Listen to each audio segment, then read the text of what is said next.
in working with clients in a lot of different verticals.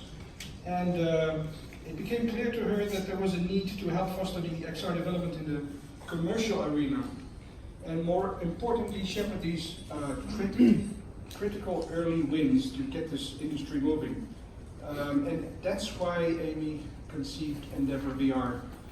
Her own personal mission is to see XR fundamentally improve every aspect of our lives with the goal of making this technology accessible and transformative for everyone.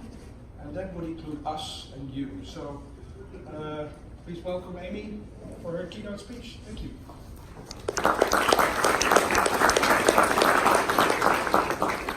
Thank you. You didn't have to do the whole bio. I didn't do it all. I left some stuff out. But it is true. I actually do care about this technology, which is why I travel. I sound this way. Spend a lot of time traveling, talking to different factions, not just our little second grade soccer team of XR, because we travel around the ball in a pack and talk to each other about how great the technology is, but that's not moving the needle.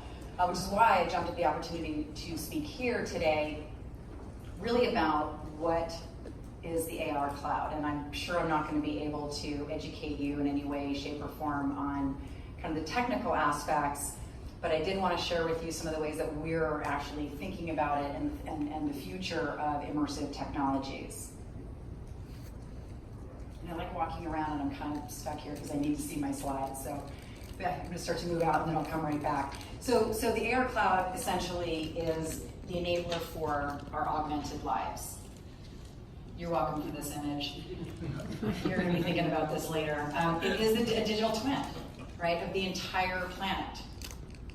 So from an architectural standpoint, it's going to be tricky to build, but we've made some headway, and it really is going to be the way to deliver experiences at scale. So I wanted to look a little bit, excuse me, at the landscape and just give you some market facts. If you haven't, I wasn't here this morning, so if I'm repeating myself, please let me raise your hand and we'll move past these slides. These are some very recent market data slides from Superdata. And it kind of shows, especially now that VR, we're out of Gartner hype cycle jail, AR is still in it. But when you look relative to the life cycle of older technologies, we're not doing too badly, right? VR adoption is very slow.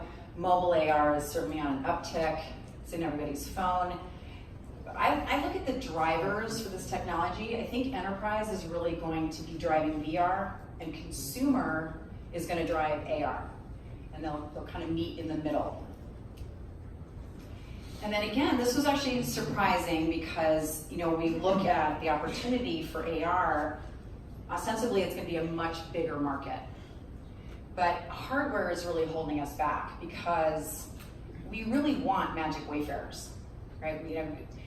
HoloLens and Magic Leap looked at all these features that they wanted to cram into a headset that we could still wear on our head without slowly melting, right? Then there's a company called North that has a new pair of glasses called Focals. They did the opposite, right? They built beautiful glasses that we will actually wear, that actually look good. And then they put as many features as they could, keeping that form factor, right? But we're still a long way away. So that's why these numbers really are reflecting a very kind of slow growth with AR. But you're gonna see that ramp up exponentially. So again, this is more of a drill down into mobile AR. And of course, as we suspected, social media is the #1 use case, really. Right, we have all the face filters, Facebook, Instagram, Snap. Right, they're all working very hard. They're building big creator communities around all the filters. But this isn't even scratching the surface. Right? This is a very, very rudimentary use case. However, it's starting to capture the hearts and minds of the consumer. So this is, well, actually, I don't know that this is good news. Depends on your perspective. This is a prediction from CCS Insights. that 5G connections will surpass 1 billion by 2023. I think, well, seems a little conservative. But this is good. This is from Intel. Certainly indicates that we're all in the right business if these numbers are true.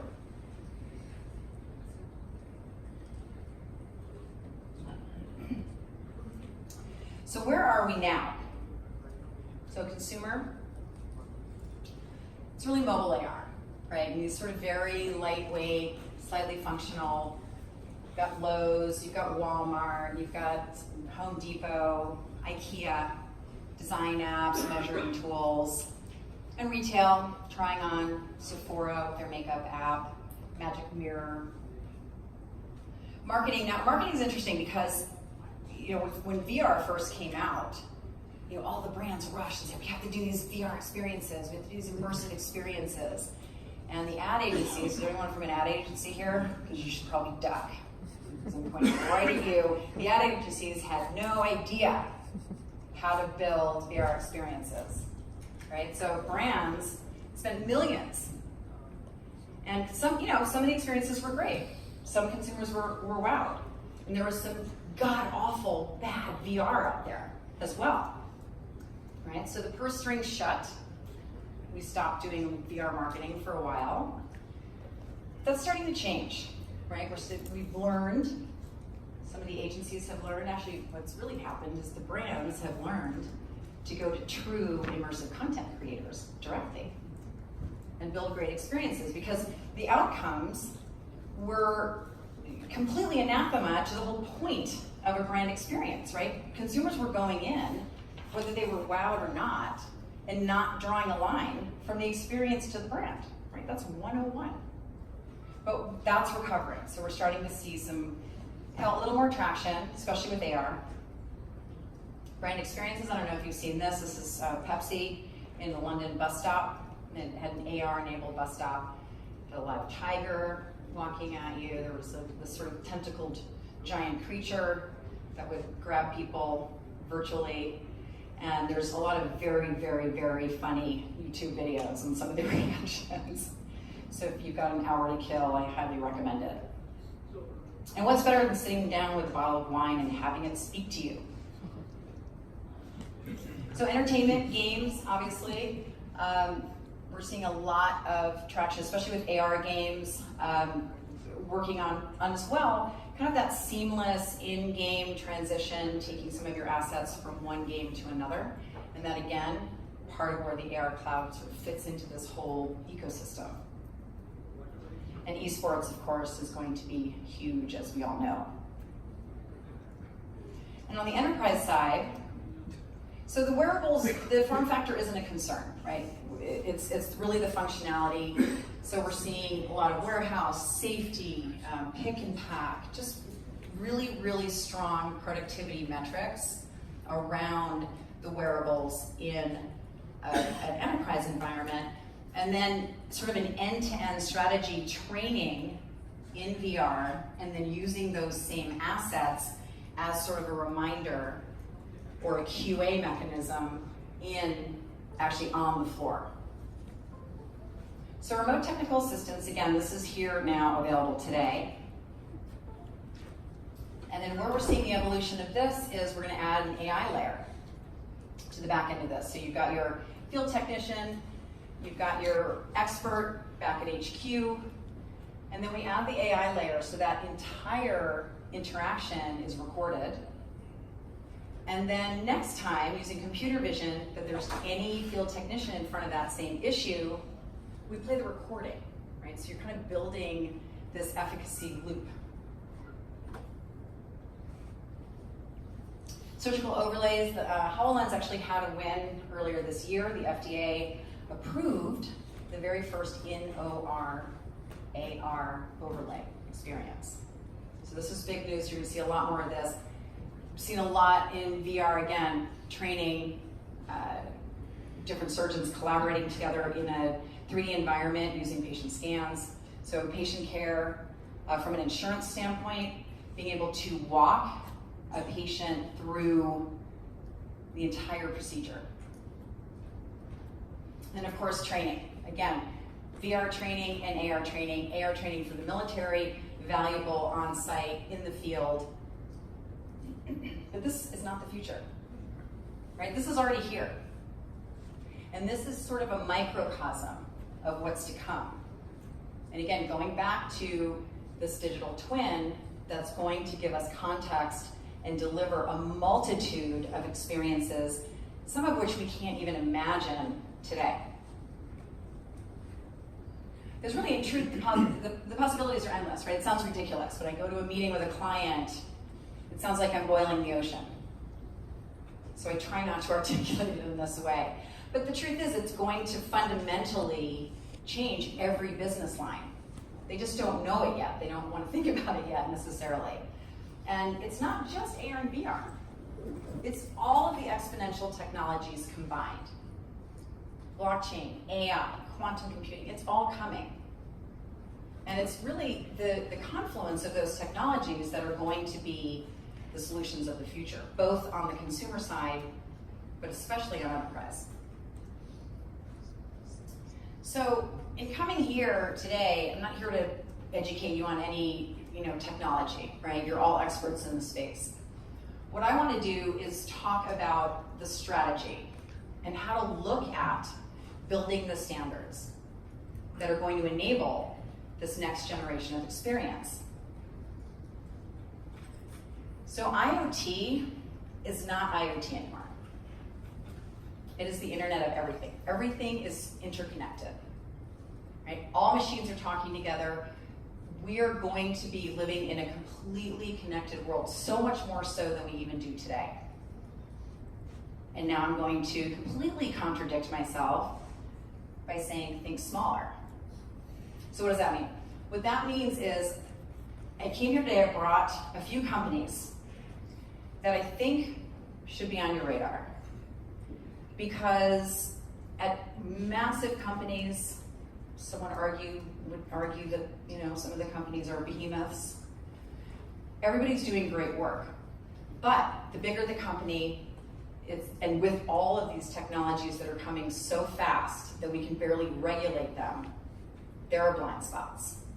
And so I think we need to think more broadly in terms of what types of solutions are going to come for the future, but then think in a sort of a small, focused way, and look at some of these smaller companies that are out there who are focused 100% on a particular swath of this industry because they're limber and they're smart, and I think that they are the key to actually completing the circle of what we're trying to accomplish here.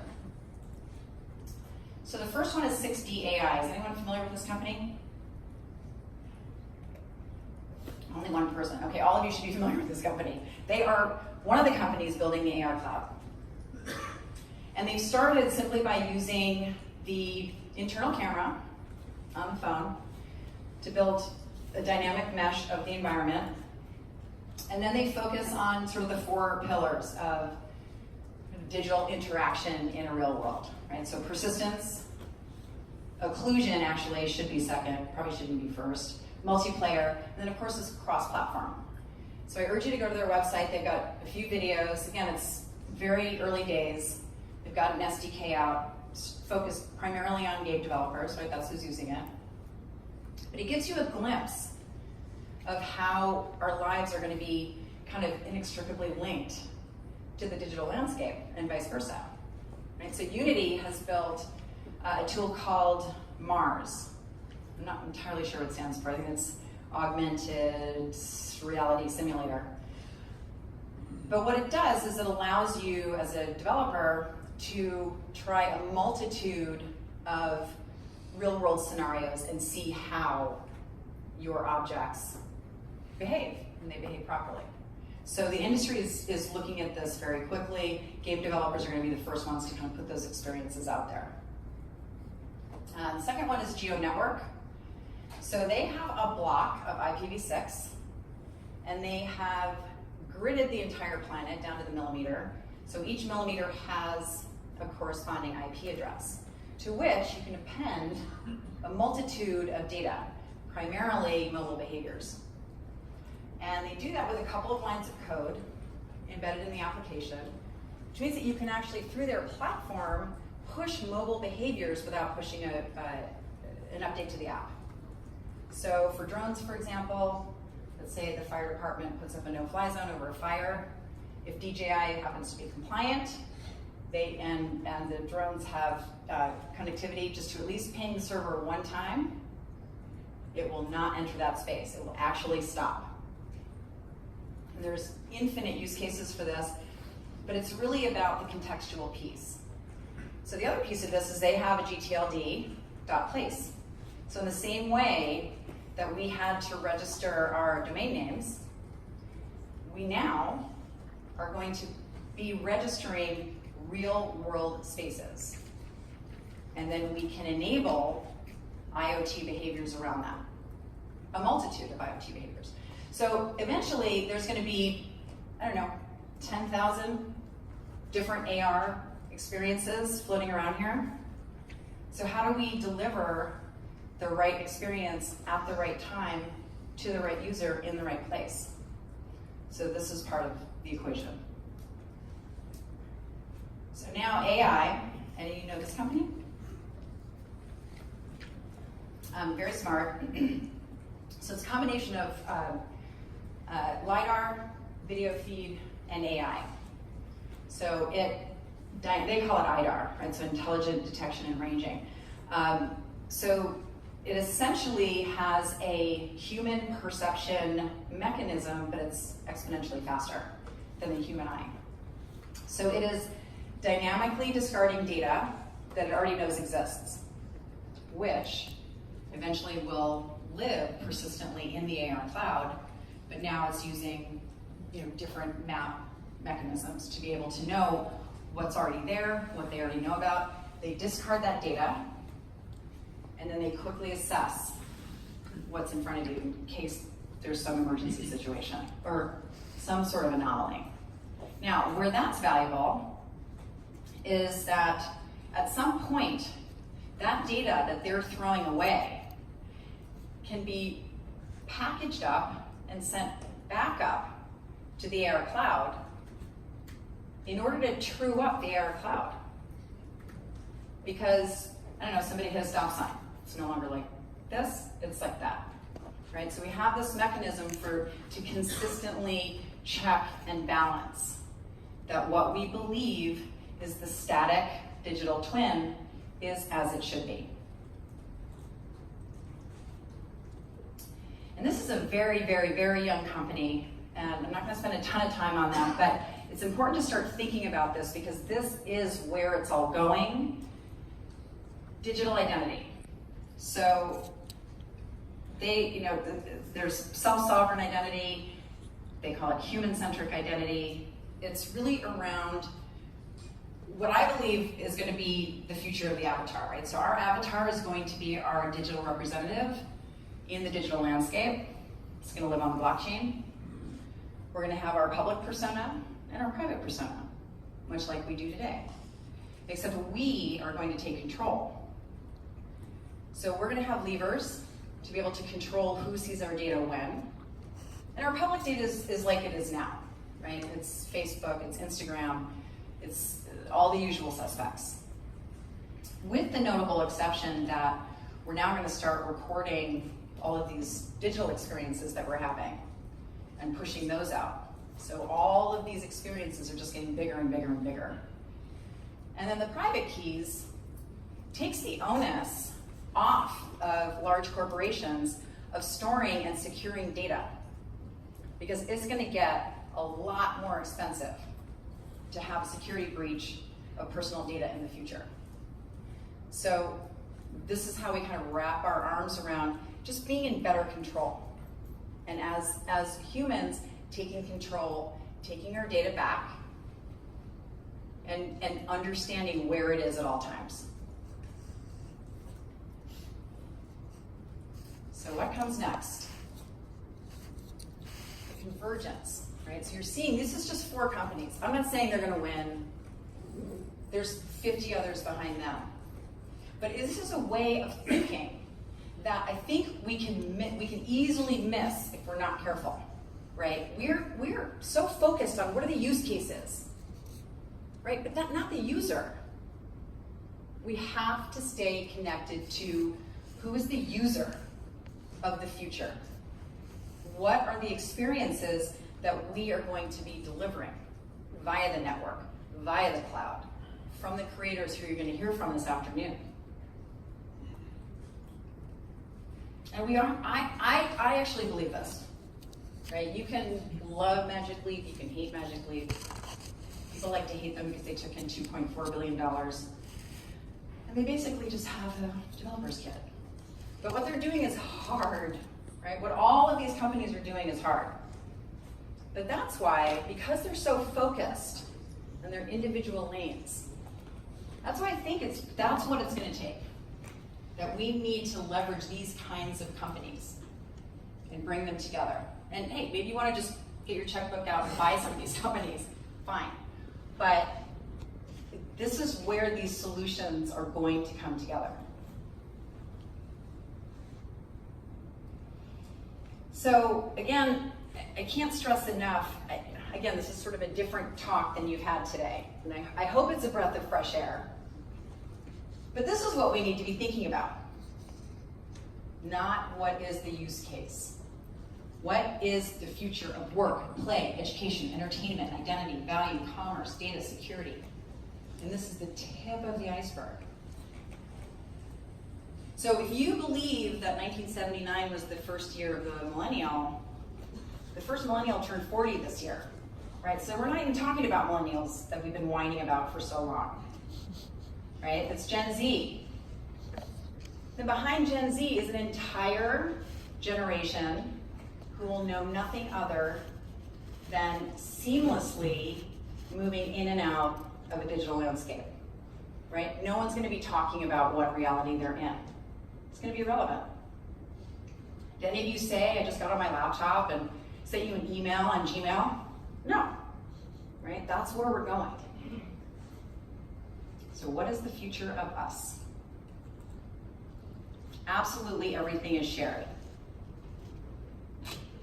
So how is this relevant? Again, the experiences that we're going to start delivering, I think it was Magic Leap did a fashion show. Somewhere in New York Fashion Week.